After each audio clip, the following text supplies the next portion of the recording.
शरणागत जो होता है उसमें ये चार बातें बहुत जोर से जागृत होती है। सबसे पहली बात, निरंतर भगवान का स्मरण छूट नहीं सकता। नींद आई तो सुसुप्ति में चला गया, जरा भी जागृत हुआ तो मंत्र चल रहा है, नाम चल रहा है, चलाना नहीं पड़ता, क्यों? शरणागत है।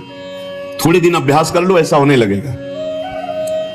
देखो इतने लोग बैठे हैं, आप सो के उठते हो तो आपका पहला चिंतन क्या होता है? क्या मंत्र होता है? भगवान का नाम प्रियालाल आते हैं आपके चिंतन में? क्या आता है चिंतन? पहला चिंतन।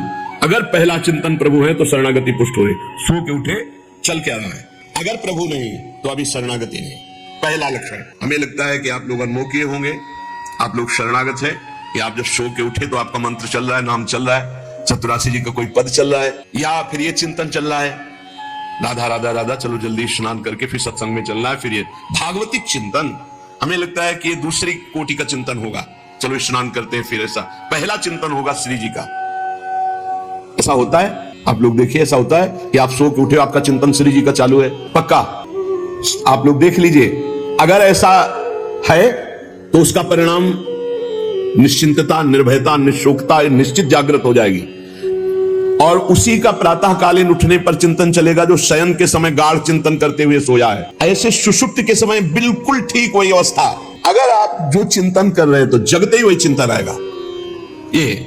और अगर जीवन भर भजन किए तो मरते समय वही चिंतन आएगा, पक्का। जैसे जगते समय ऐसे मरते समय। इसीलिए भक्त निश्चिंत हो जाता है शरणागत।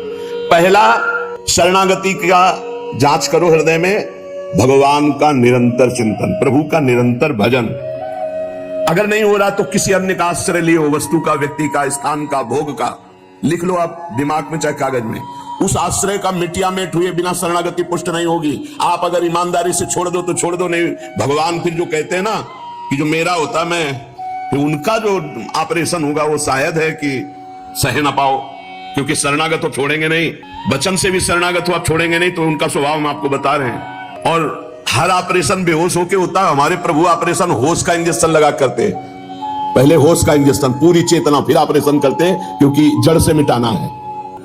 निरंतर भजन क्यों नहीं होता? इसका उत्तर है आपका कोई अन्य आश्रय है, कोई है व्यक्ति, वस्तु, स्थान, पदार्थ, पद, कुछ है जिसको तुम भजन से भी अधिक मानते हो, प्रभु से भी अधिक मानते हो, इसलिए आपका भजन नहीं होता। जो सर्वतोभागन शरणागत है, भजन करना नहीं पड़ता, भजन होता है। चलना प्रदक्षिणा होती है, बोलना स्तोत्र होता है, सोना समाधि होती है, भोजन पाना यज्ञ होती है, हर चेष्टा उनकी भजन होती है। दूसरा, अपने प्रभु से कुछ ना चाहे, यहां तक कि मोक्ष भी ना चाहे। क्यों चाहे? क्या आप जानते नहीं हो कि क्या करना है? सर्वज्ञ हो, जब जो चाहे करो, हम राजी हैं।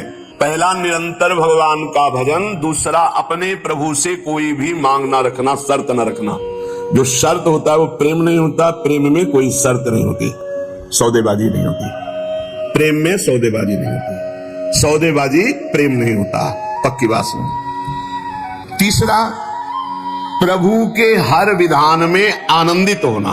प्रभु के हर विधान में आनंदित कौन होता है? शरणागत। नहीं तो विधान की जांच होती है, अनुकूल है कि प्रतिकूल। प्रतिकूल है तो नो नो नो। ये जो कच्चाई होती है शरणागति में, वो भरभरा जाता है, शोकित हो जाता है, इधर उधर डगमगा के आश्रय लेने लगता है। हर विधान उनका मंगलमय। चौथा, भगवान के किसी भी विधान में विरोध भाव ना करना। भगवान के प्रत्येक विधान में आनंदित रहना, भगवान के किसी भी विधान में विरोध न करना। जो किया अच्छा हो रहा है, नहीं बहुत हाहाकार मचने वाला है सब, नहीं, जो प्रभु का विधान है वो मंगलमय है, सब मंगलमय। चार बातें शरणागति में आती। निरंतर भजन, किसी भी तरह की भगवान से कोई शर्त चाह नहीं, उनके हर विधान में आनंदित रहना, भगवान के विधान को प्रतिकूल मान करके विरोध भाव नाना, विपरीत भावना नाना। अब निश्चिंत हो जाओ, तुम्हारी जिम्मेवारी श्री भगवान ने ले ली, शरणागत हो। अब तुम्हें किसी भी तरह का दुख आवे तो उबना नहीं है, वो सुख है, दुख रूप लेके आ रहा है। जैसे माया दुख भेजती सुख रूप में, पार्सल में ऊपर लिखा होता है सुख, और जब खोलो अंदर तो होता है दुख।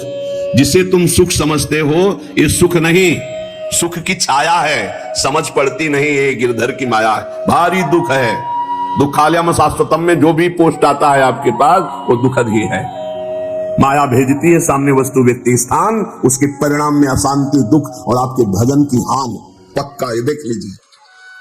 जन्म भर भगवान के साथ अर्जुन जी रहे हर समय, लेकिन गीता का उपदेश प्रारंभ हुआ शिष्यस्ते हम साधिमाम त्वाम प्रपन्नम।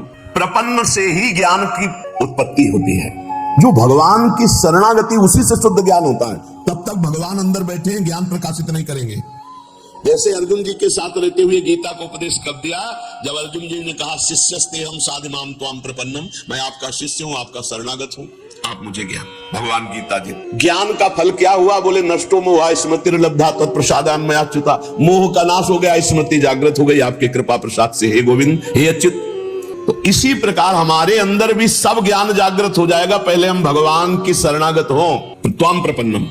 भगवान का सर्व समर्पण भाव ही सब दिव्यताएं जागृत करता है। भगवान के प्रति जितना समर्पित होते जाओगे उतने दिव्य ज्ञान होता चला जाएगा, और जो चीजें आपकी दुर्गति कराने वाली वो सब भस्म होती चली जाएंगी। जब कुछ नष्ट होने लगे तो क्षोभ मत करना, वो नष्ट जरूरी था होना, ये बात दिमाग में बैठा लो। कुछ पकड़े मत रहना, क्योंकि भगवान को जो लगेगा वो हटा देंगे, वो नष्ट कर देंगे। जो वस्तु भगवान नष्ट करे तो जान लो परम मंगल विधान, ये वस्तु हमें भगवत प्राप्ति में बाधा पहुंचा देती, इसलिए भगवान ने उसे नष्ट कर दिया। भगवान को समर्पित वस्तु के नष्ट होने में तुम्हें क्यों जलन हुई? क्योंकि तुमने तो भगवान को अपना सर्वस्व मानकर समर्पित कर दिया। अब तुम्हारे पास अपना कहलाने के लिए सिर्फ भगवान है, और भगवान की सब वस्तु जब जो चाहे हटा ले, जब जो चाहे रख ले। जरा इस पर विचार करो। आप राजी हो? शरणागत। आपके पास अपना कहने वाला शब्द केवल भगवान के लिए है, और जो भी कुछ आपके पास है वो सब भगवान का है। वो चाहे अभी बुला ले, चाहे वर्षों रखे, चाहे अभी नष्ट कर ले, चाहे और बढ़ा दे। क्या राजी हो इस बात में शरणागति पर? अंदर से देख लो, तुमने तो दे दिया भगवान को, और तुम्हारा था कब, और वो था कौन, तुम्हें पता है? नहीं पता। इसी अज्ञान का नाश करने के लिए पहले बात स्वीकार करो। अपना कहने के लिए हमारे पास अब एक बात रह गई है, प्रभु। हमारे पास जो कुछ है, शरीर, मन, प्राण, आत्मा, परिवार, धन, संपत्ति, सब प्रभु को दे दिया। शुभम तभी वास्तिता। अब जब प्रभु को दे दिया तो जब मन आवे तब ले ले। जैसे हम अपने घर की कोई वस्तु किसी को दे दिया, वो कह रहा है रखे रहो, हम ले लेंगे। अब जब कभी वो ले ले तो ईमानदारी से हमको दुख नहीं होना चाहिए, क्योंकि हमने उसको दे दिया। अब आप देख लीजिए, तुम जो भी करते हो वो मेरे को समर्पित कर दो। एक एक बात समझ लो। यहां यत करो से कहा है, ये करो ऐसा नहीं कहा। तुमसे जो भी हो रहा है तुम भगवान को समर्पित करो। पहला काम ये, हम शरण में जा रहे हैं, सर्वधर्मान परित्यज्य। हम भगवान की शरण की तरफ यात्रा कर रहे हैं। यत करोषि, ये तो सर्वाणि कर्माणि मयि सन्न्यस्य मत्पराः, मेरे परायण होकर सारे कर्म मेरे को समर्पित कर। क्या जाता है? तुम जो कर रहे हो, ऑफिस जा रहे हो, नौकरी कर रहे हो, किसानी कर रहे हो, व्यापार कर रहे हो, 8-10 घंटे जो कर रहे हो उसमें बीच बीच में भगवत स्मरण करो, और पूरे 8 घंटे भगवान को समर्पित कर दो। कितना बढ़िया साधना बन रही। और जब भगवान को समर्पित करने की बात रहेगी तो स्मृति रहेगी भगवान की। यत करोषि, तुम सारे के सारे कार्य मेरे को समर्पित कर दो। यत माने जो कर रहे हो। तो क्या उसमें पापाचरण भी होता है क्या? तो क्या भगवान के लक्ष्य रखने वाले उपासक में पाप वासना वाली बातें रहती है क्या? इसका मतलब सत्संग सुना नहीं, इसका मतलब सतमार्ग में भी तुम्हारा प्रवेश नहीं हुआ। नहीं तो ये प्रश्न ही नहीं उठता कि भगवत मार्ग में चलने वाले का कदम कुमार्ग में चला जाएगा। भूल न दे ही कुमार्ग पाऊं।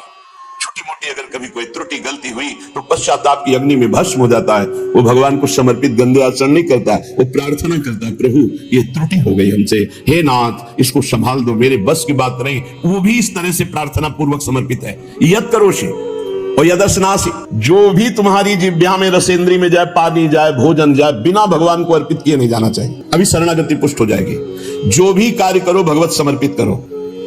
एक स्थिति आती है जहां भगवत समर्पित करना नहीं पड़ता, स्वयं होता रहता है। वो होता है तन, मन, वाणी और अहम, इनका समर्पण जिनका हो चुका है पूर्ण रूप से। अब उनका नहीं होता कृष्णार्पणमस्तु, ये तो प्रारंभिक। पर ये जब तक स्थिति नहीं है तब तक प्रारंभिक दशा में ही हो। हर समय भगवदाकार स्थिति, कौन किसको समर्पण करे, ये स्थिति जब तक नहीं तब तक सिद्ध बनने की कोशिश न करे। आचरण जैसा आज्ञा हो रही शास्त्र की वैसे चले तो स्थिति आ जाएगी। यदस्नासि, बिना भगवान को अर्पित किए कुछ नहीं खाना। भगवान आदेश करे जो पा रहे हो वो मेरे को अर्पित करो पहले। यदि शुद्ध शरणागति प्राप्त करना है तो जो कर्म कर रहे हो पहले, ये तो सर्वाणि कर्माणि भगवान कह रहे हैं, यत करोषि, जो कर रहे हो मेरे को अर्पित करो। जो खा रहे हो वो मेरे को अर्पित करो। कुछ भी ऐसा खाओ मती जो भगवान को अर्पित नहीं कर सकते, ऐसा करो मती जो भगवान को अर्पित नहीं कर सकते। यज्जु होशी, अब जो भी तुम भागवतिक आचरण करते हो, हवन, यज्ञ आदि, तो बोले हम तो हवन नहीं करते, हम तो यज्ञ नहीं करते। तो यज्ञानाम जप यज्ञोस्मि, यज्ञों में सबसे बड़ी यज्ञ है जप यज्ञ। तो आप जो ये जप यज्ञ कर रहे हैं ये भगवान को अर्पित करो।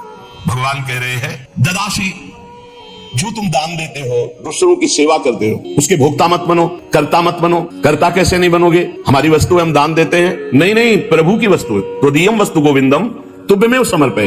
आपकी दी हुई वस्तु आप इस रूप में आए, आपको दे दिया। ये भगवत शरणागति पुष्ट होने का उपाय भगवान करें। यह तपस्या से, जो तुम साधना कर रहे हो, जो तुम तपस्या कर रहे हो, वो सब मेरे को अर्पित कर दो। अर्थात तुम्हारी पूरे जीवन की, पूरे दिन की जितनी चेष्टाएं सब भगवत अर्पित होनी चाहिए। इससे तुम्हारी शरणागति पुष्ट हो जाएगी। यद करोसि यदस्नासि यद जुहोसि ददासि यद तपस्यसि कौन्तेय तत्कुरुष्व मदर्पणम, मेरे को अर्पित कर दो।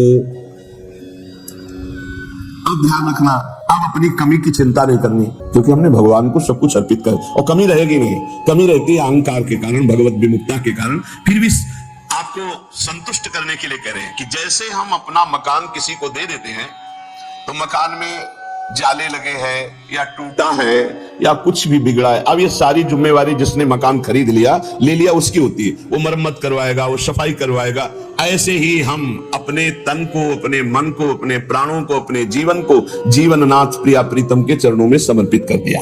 अब हमको बेपरवाह रहना है इस विषय से। अब हमारा क्या होगा, हमको ये चिंता नहीं करनी। अगर चिंता है तो शरणागति नहीं हुई। अगर ये चिंता है कि मेरा क्या होगा, तो शरणागति नहीं हुई।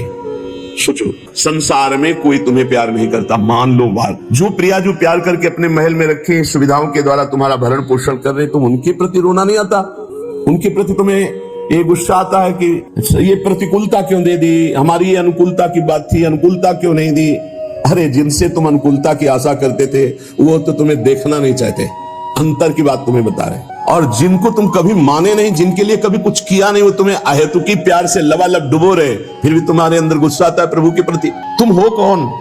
अरे तुम भगवद अंश हो, भगवान के द्वारा शरीर दिया गया, भगवान के द्वारा सारी व्यवस्था दी गई, तुम्हारा अस्तित्व ही श्री भगवान है। समर्पित हो जाओ तो फिर चिंता भी खत्म हो जाएगी, सब कुछ उनकी कृपा से हो जाएगा। तुम चिंता मत करो, चिंतन करो। भगवान हमें मोक्ष दे दे, भगवान हमें स्वर्ग दे दे, भगवान हमें अनुकूलता दे दे, भगवान हमें अमुक वस्तु दे दे, ऐसा सोचने वाला समर्पण नहीं हुआ, अभी शरणागत नहीं हुआ। सर्व समर्पण में ये सोच ही नहीं रह जाती। जब तक अहंकार है तब तक समर्पण का नाटक है, समर्पण नहीं। अहंकार है वहां सर्व समर्पण नहीं है। इसीलिए ये सब प्रश्न और सब चिंताएं, शोक, इनकी गुंजाइश नहीं। शरणागत के पास कोई भी किसी भी तरह की चिंता और संशय वृत्ति नहीं रहती। सर्व समर्पण हो जाने पर अब जिम्मेवारी भगवान की है, हमारी नहीं। हमारा केवल कर्तव्य भगवान का आदेश पालन करना। वो आदेश करें अनन्यस चिंतयन्तो माम, केवल मेरा अनन्य चिंतन करो, माम अनन्यस चिंतन। जिस प्रकार पतिव्रता पत्नी पर पति का पूर्ण अधिकार होता है, उसी प्रकार पत्नी का पति के संपूर्ण वैभव पर भी अधिकार और गोत्र पर भी अधिकार। वही नाम, वही गोत्र, वही संपत्ति। जिसके जीवन में भगवान के प्रति समर्पण आ गया तो उसकी ठसक हो जाती। तुम किस गोत्र के हो? बोले अच्युत गोत्र, श्री हरिवंश सुगोत्कुल, जो अपनी महिमा से कभी च्युत नहीं होते। और हम भगवान के हैं। अब हमारा गोत्र, हमारी जाति, हमारा कुल भगवान है। और यही सिद्धांत परम सत्य है। एक माई आके बहुत रोई और कही जिंदगी हो गई, नौ दुर्गा पूरी रहती थी, रोज शंकर जी को जल चढ़ाती और रोती जा रही थी। मतलब हो सकता है 65 वर्ष से, क्यों हमारे पति को ले लिया, हमारी पूरी श्रद्धा नष्ट हो गई, जीवन भर व्रत। और शरणागति को समझो भाई, बहुत आनंद आ जाएगा आपके पास। अगर आप भगवत मार्ग में चल रहे हैं, शरणागत हैं, तो आपके पास अपना कहने के लिए अब कुछ नहीं बचा, वो केवल श्री भगवान है। मेरे तो गिरधर गोपाल, दूसरों को कोई। अब दूसरी जो कुछ भी है वस्तु, व्यक्ति, स्थान, वो गोविंद का है। जब चाहे गोविंद ले ले, जब चाहे बढ़ा दे, जब चाहे घटा दे, जब चाहे नष्ट कर दे। तुम्हें दुख नहीं होना चाहिए। अगर दुख होता है तो अभी शरणागत नहीं हो। कितनी ऊंची स्थिति शरणागत की है। अब जो जीवन में प्रभु का शरणागत है, उसका पहला लक्षण कि निरंतर स्मरण करता है, तो अंत काल में भगवान का स्मरण होगा। अभी आपको बताया, जो रात्रि में सोते समय स्मरण करता है, उसका परिणाम जागते समय वही स्मरण। जो जीवन भर स्मरण करता है, तो अंतिम समय भगवत स्मरण होता है। और भगवान का वचन है, अंत काले च मामेव स्मरन मुक्त्वा कलेवरम यह प्रयात समद्भावम याति नास्त्यत्र संशयः। जो जीवन भर भजन करता है, उसका अंतिम समय भजन भगवान करवाते हैं, क्योंकि बड़ी दुखद स्थिति होती है। उस समय जब भगवत स्मरण करते हुए शरीर त्यागता है तो वो सीधे भगवान को प्राप्त हो जाता है। आपको कल चर्चा के प्रारंभ में बताया था, गीता वाटिका में अग्निकांड हुआ था, बड़ा भयावना था। इतना भयावना था कि सब अर्धरात्रि में सो रहे हैं और 20 फूस की झोपड़ी बनी हुई थी। अखंड नाम कीर्तन 24 घंटे वाला सालों। लगभग सब साधक मौनी थे जो उन कुटियाओं में सो रहे थे, 2-2, 4-4। अल्पाहार, मौन, कोई बिल्कुल फलाहार, सब दिव्य साधना में लगे। और जब आग लगी थी, वस्त्र, ठाकुर जी, पाठ के ग्रंथ, चित्रपट सब जल गए थे, क्योंकि सब उपासक ही थे। जब भाई जी हाहाकार सुनाई दिया तो भी निकले। उनका जो भोग के लिए घी है वो लाओ, बूरा है वो लाओ, और जो जाजल्यमान अग्नि डलवा, भगवान पधारे। चित्रपट, सिंहासन में विराजमान विग्रह है, क्योंकि छोटे छोटे विग्रह साधकों के पास, ग्रंथ पाठ के सब। फिर भाई जी ने मेरे भगवान इस रूप में आए। फिर साधकों को समझाया कि आपके अंदर बैठे हुए भगवान को अग्नि नहीं जला सकते, बाहर की लीला में खंडन मंडन होगा। आपने जो अंदर नाम चला रखा है, इस उपासना को कोई छू नहीं सकता। बाहर की उपासना में विघ्न पड़ेगा। बाहर की लीला एक अलग है, इसीलिए उपासक अंतर्मुखता पर प्रधानता रहे। अंतर्मुखता पर प्रधानता नहीं रहेगी। बोले हमारे भगवान के कोई बहुत अनिष्ट होने वाला है, अनिष्ट कैसे हो सकता है? भगवान की शरण में अनिष्ट हो सकता है? बोले कोई विनाश लीला होगी। क्यों नहीं होगी? सृष्टि रचना लीला होती, पालन लीला होती, तो विनाश लीला होना कौन सा भयावह है भाई? 3 लीलाएं हैं तो भयावह क्या इसमें? विनाश होगा तो क्या विनाश होगा? अविनाशी का विनाश नहीं हो सकता। विनाशी को बचना नहीं है, वो आज है नहीं तो कल, विनाश तो होना ही है। क्या परेशानी है? जब सब में भगवान को देखने की भावना ऐसी जागृत हो जाए कि भयावह स्थिति में भी आपको भगवान दिखाई दे, तो जानो बहुत जन्मों की साधना सिद्ध हो गई। भाई जी ने बूरा और घी डलवाया, इसमें लिखा है बूरा और घी डलवाया। भगवान आए, भगवान आए।